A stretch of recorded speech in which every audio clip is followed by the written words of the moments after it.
آپ کے عقیدے کے مطابق حضرت علی معصوم بھی ہیں، امام بھی ہیں، اور یہ دونوں چیزیں آپ میں جمع ہیں، مگر کیا آیت اللہ عظمیٰ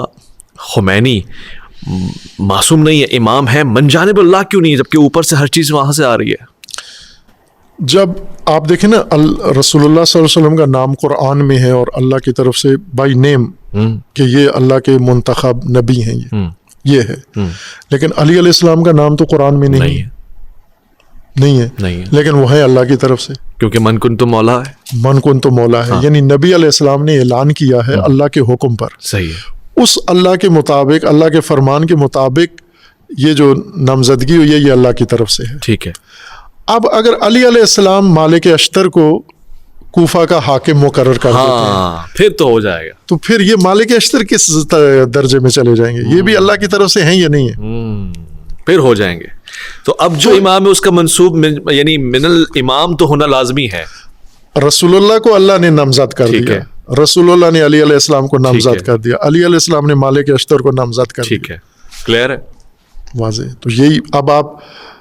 زمانے کو لے آئے، آپ ایک زمانہ ایسا ہے کہ جس میں اللہ نے انبیاء کو منسوب کر دیا، انبیاء نے اپنے اوصیاء کو منسوب کر دیا، اوصیاء نے فرما دیا ہے کہ اب ہمارے بعد یہ فقہا ہیں آپ کے۔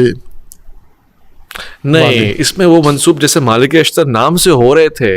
یہاں بھی نام سے ہونا، شرائط والا زاویہ نہیں، وہ نام سے تو پھر یہ ہوگا نا کہ کتنے، مثلاً اب کتنا عرصہ چلے گا اور قیامت تک کتنے نام آنے چاہیے، پھر ہر نام کے لیے ایک امام معصوم ساتھ ہونا چاہیے تاکہ اس کو نامزد کرے۔ تو وہ تو جیسے مالکیت کا میں نے کہا نا کہ ہر مالک کا نام قرآن میں ہونا چاہیے، تو کتنے قرآن اترے ہیں؟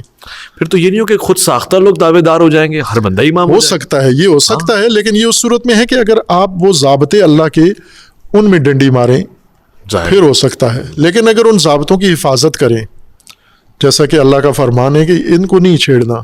اللہ کے ضابطے تبدیل نہیں کرنا، اپنی طرف سے یہود کی طرح ہاتھوں سے لکھ کر اللہ کی طرف منسوب کچھ نہیں کرنا، جو اللہ نے مقرر کر دیا ہے اسی کے مطابق آپ نے چلنا ہے آگے۔ تو پھر جیسے مالکیت میں ہم نہیں کرنے دیتے نا، جو شرعی حدود ہیں، قانون،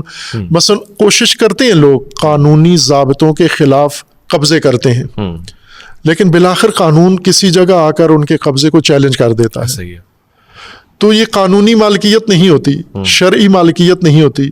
جو غیر شرعی غیر قانون کو بائی پاس کر کے آتا ہے کسی جگہ وہ پکڑا جاتا ہے،